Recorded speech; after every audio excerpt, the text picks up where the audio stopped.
Hanggang sa mga oras na ito, nasa Dasmariñas Police Station pa rin si Cavite 4th District Representative Kiko Barzaga. Sumuko ang kongresista sa pulisya matapos lumabas ang warrant of arrest para sa kasong cyber libel. Saksi si Katrina Son. Katrina? Pia, sumuko ngayong gabi si 4th District Cavite Representative Kiko Barzaga dito sa Dasmariñas Police Station.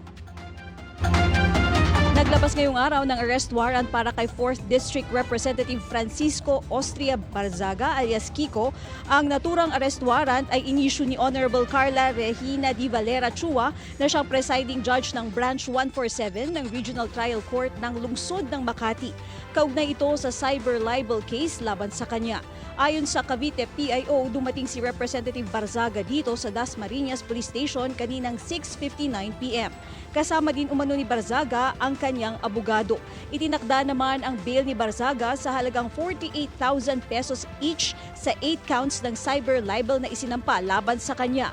Ayon pa rin Pia sa mga otoridad, inaayos na raw ngayon ang bail ni Barzaga pero habang hindi pa ito naayos ay mananatili siya sa kustodiya ng PNP Dasma.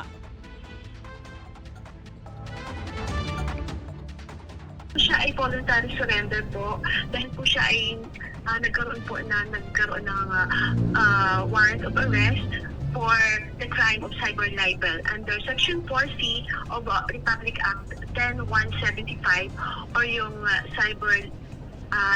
Cybercrime Prevention Act of 2012. Tapos ito po ay meron pong 8 counts.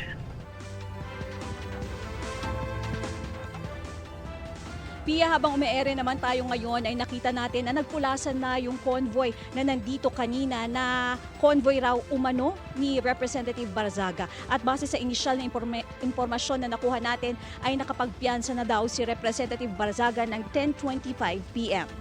At live mula dito sa Cavite, ako si Katrina Son, ang inyong saksi.